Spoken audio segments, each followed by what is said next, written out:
Good morning friends. Daily current affairs की series में आप सभी का स्वागत है। आज है 17 मई 2024 और 17 मई 2024 करंट अफेयर्स के जितने भी महत्वपूर्ण प्रश्न बन सकते हैं, सारे प्रश्न को वीडियो में डिस्कशन करेंगे और हर प्रश्न के महत्वपूर्ण फैक्ट को भी आपको बताऊंगा। तो इस वीडियो को आप ध्यान से देखें। चलिए शुरू करते हैं पहले प्रश्न को। प्रश्न संख्या 1। हाल ही में अमेरिका चीन ट्रेड वार में किस अमेरिकी सॉफ्टवेयर कंपनी ने चीन में काम करने वाले अपने कर्मचारियों को चीन छोड़कर दूसरे देशों में शिफ्ट होने के लिए बोला है? इसका सही आंसर हो जाएगा ऑप्शन ए, माइक्रोसॉफ्ट। हाल ही में अमेरिका चीन ट्रेड वार में किस अमेरिकी सॉफ्टवेयर कंपनी ने चीन में काम करने वाले अपने कर्मचारियों को चीन छोड़कर दूसरे देश में शिफ्ट होने के लिए बोला है? तो इसका आंसर हो जाएगा ऑप्शन ए, माइक्रोसॉफ्ट।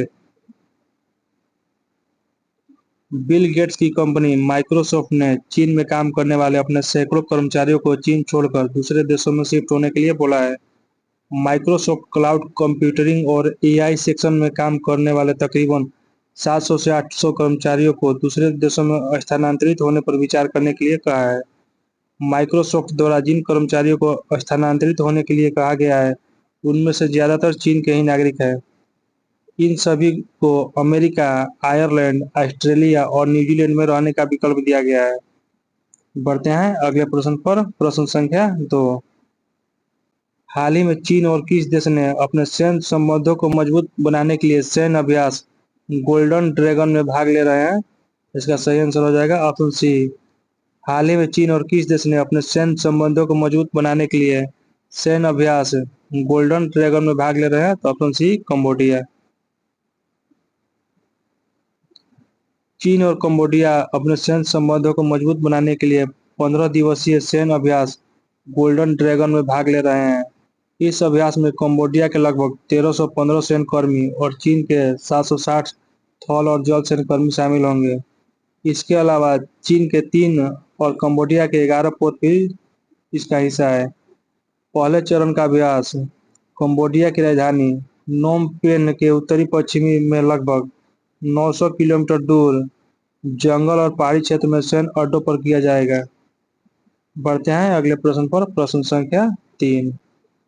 प्रशांत महासागर में स्थित न्यू कैलेडोनिया में हिंसा भड़कने के बाद यहां पर 12 दिनों के लिए आपातकाल लगा दिया गया है। इस क्षेत्र पर किस देश का नियंत्रण है? तो इसका सही आंसर हो जाएगा ऑप्शन डी, फ्रांस। प्रशांत महासागर में स्थित न्यू कैलेडोनिया में हिंसा भड़कने के बाद यहाँ पर 12 दिनों के लिए आपातकाल लगा दिया गया है।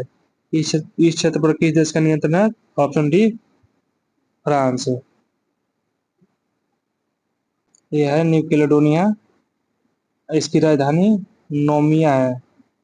इसका मुख्य द्वीप ग्रांडे तेरे है, जो लगभग 400 किलोमीटर जो 400 किलोमीटर लंबा और 50 किलोमीटर चौड़ा है। इसकी खोज 1774 में ब्रिटिश नाविक जेम्स कुक ने की थी। जेम्स कुक जेम्स कुक ने की थी, जिन्होंने देश का नाम न्यू कैलेडोनिया रखा। फ्रांस से आज़ादी की मांग कर रहे न्यू कैलेडोनिया में हिंसा भड़कने के बाद यहाँ पर 12 दिनों के लिए आपातकाल लगा दिया गया है। फ्रांस के प्रधानमंत्री एटल ने पेरिस में संसद को बताया कि आपातकाल लगाने का लक्ष्य जितनी जल्दी हो सके कानून बहाल करना है। न्यू कैलेडोनिया में 1853 में नेपोलियन के उत्तराधिकारी सम्राट नेपोलियन तृतीय के अधीन फ्रांस का क्षेत्र बना। 1957 में सभी स्थानीय लोगों को फ्रांसीसी नागरिकता दी गई और 1988 में शांति समझौता हुआ। बढ़ते हैं अगले प्रश्न पर। प्रश्न संख्या 4। हाल ही में फ्लिंडर्स यूनिवर्सिटी की रिसर्च में निम्नलिखित में से किस कोविड वैक्सीन में ब्लड क्लॉटिंग डिसऑर्डर का बढ़ता हुआ खतरा पाया गया है? इसका आंसर हो जाएगा ऑप्शन बी, ऑक्सफोर्ड एस्ट्राजेनेका। हाल ही में फ्लिंडर्स यूनिवर्सिटी की रिसर्च में निम्नलिखित में से किस कोविड वैक्सीन में ब्लड क्लॉटिंग डिसऑर्डर का बढ़ता हुआ खतरा पाया गया है? Option B, Oxford AstraZeneca.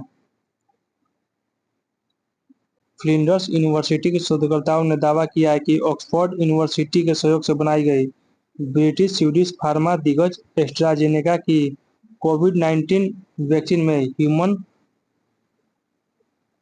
Human thrombocytopenia और थ्रोम्बोसिस VITT का बढ़ता हुआ खतरा पाया गया है। यह एक गंभीर स्थिति है जिसमें खून का थक्का जम जाता है।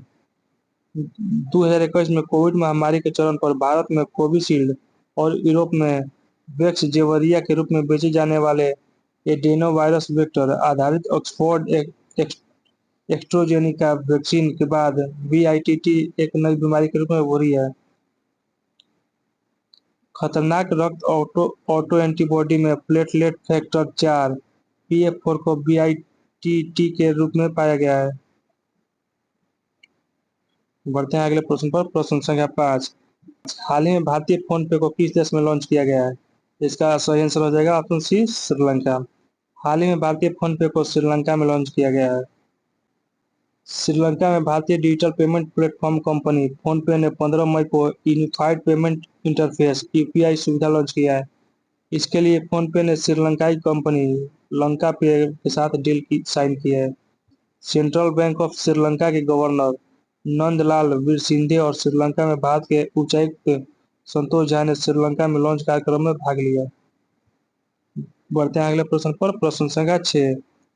हाल ही में किस राज्य ने 25 मई से AI आधारित ट्रैफिक मैनेजमेंट सिस्टम शुरू करने का ऐलान किया है? इसका सही आंसर हो जाएगा ऑप्शन सी, सिक्किम। हाल ही में किस राज्य ने 25 मई से AI आधारित ट्रैफिक मैनेजमेंट सिस्टम शुरू करने का ऐलान किया है? तो ऑप्शन सी, सिक्किम। सिक्किम परिवहन विभाग ने 25 मई से आर्टिफिशियल इंटेलिजेंस आधारित यातायात प्रबंधन प्रणाली शुरू करने का ऐलान किया है। यह सिस्टम ऑटोमेटिक रूप से दस्तावेजों के सत्यापन और उल्लंघन का पता लगाने के द्वारा ट्रैफिक मैनेजमेंट को आधुनिक और विनिमय क्षमता में सुधार लाने का लक्ष्य रखती है। बढ़ते हैं अगले प्रश्न पर। प्रश्न संख्या 7। हाल ही में लॉजिस्टिक क्षेत्र की कंपनी DP वर्ल्ड के एक वरिष्ठ अधिकारी ने भारत के किस राज्य को आर्थिक क्षेत्र के लिए देश के बेहतर राज्यों में से एक माना है? इसका सही आंसर हो जाएगा ऑप्शन डी, तमिलनाडु। हाल ही में लॉजिस्टिक क्षेत्र की कंपनी DP वर्ल्ड के एक वरिष्ठ अधिकारी ने भारत के तमिलनाडु को आर्थिक क्षेत्र के लिए देश के बेहतर राज्यों में से एक माना है। DP वर्ल्ड ने चेन्नई में भारत के अपने सबसे बड़े मुक्त व्यापार गोदाम क्षेत्र में प्रचलन शुरू कर दिया है। चेन्नई में बना यह केंद्र मुंबई के बाद भारत में कंपनी का दूसरा मुक्त व्यापार गोदाम क्षेत्र है। इसे 18 महीने पहले स्थापित किया गया था।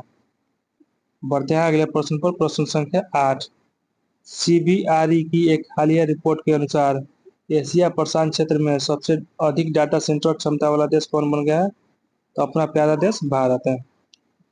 CBRE की एक हालिया रिपोर्ट के अनुसार एशिया प्रशांत क्षेत्र में सबसे अधिक डाटा सेंटर क्षमता वाला देश कौन बन गया है? तो भारत। CBRE ने एक हालिया रिपोर्ट में कहा है कि भारत एशिया प्रशांत क्षेत्र में सबसे अधिक डाटा सेंटर क्षमता वाला देश है। रिपोर्ट में बताया गया है कि भारत के पास जनवरी-मार्च 2024 की तिमाही में 950 मेगावाट की डाटा सेंटर क्षमता है जो सक्रिय है। भारत ने इस मामले में जापान, कोरिया, ऑस्ट्रेलिया और सिंगापुर जैसे देशों को पीछे छोड़ दिया है। 2024 से 2026 के बीच भारत 850 मेगावाट की क्षमता बढ़ाएगा। यह आसपास के किसी भी देश से अधिक है। 2024 के अंत तक 1370 मेगावाट तक बढ़ने की उम्मीद है, जो इस वर्ष में 30% की बढ़ोतरी है। बढ़ते हैं अगले प्रश्न पर। प्रश्न संख्या 9। यूनेस्को द्वारा अंतर्राष्ट्रीय प्रकाश दिवस कब मनाया गया है? इसका सही आंसर हो जाएगा ऑप्शन डी, 16 मई। यूनेस्को द्वारा 16 मई को अंतर्राष्ट्रीय प्रकाश दिवस के रूप में मनाया गया है। देखते हैं मई से संबंधित महत्वपूर्ण दिवस। 1 मई श्रमिक दिवस, 3 मई विश्व प्रेस स्वतंत्रता दिवस, 7 मई विश्व एथलेटिक्स दिवस, 8 मई विश्व रेड क्रॉस दिवस और विश्व प्रवासी पक्षी दिवस, 11 मई राष्ट्रीय प्रौद्योगिकी दिवस, 16 मई राष्ट्रीय डेंगू दिवस और अंतर्राष्ट्रीय प्रकाश दिवस, 18 मई विश्व संग्रहालय दिवस, 20 मई विश्व मधुमक्खी दिवस, 21 मई आतंकवाद विरोधी दिवस, 22 मई जैविक विविधता दिवस, 28 मई विश्व भूखमरी दिवस, 30 मई हिंदी पत्रकारिता दिवस, 31 मई विश्व तंबाकू दिवस। बढ़ते हैं अगले प्रश्न पर। प्रश्न संख्या 10। 16 मई को किस राज्य ने अपने राज्य दिवस के रूप में मनाया? तो ऑप्शन है सिक्किम। 16 मई को इस राज्य ने अपने राज्य दिवस के रूप में मनाया तो ऑप्शन है सिक्किम। 16 मई को हर साल सिक्किम राज्य दिवस के रूप में मनाता है। 36वां संविधान संशोधन 1975 के तहत सिक्किम भारत का 22वां राज्य बना था। सिक्किम के वर्तमान मुख्यमंत्री प्रेम सिंह तमांग है और यहाँ के राज्यपाल लक्ष्मण प्रसाद आचार्य हैं। आज का सेशन यहीं पर समाप्त होता है। अगर वीडियो अच्छा लगे तो वीडियो को लाइक करें। मिलते हैं अगले वीडियो में, तब तक के लिए जय हिंद।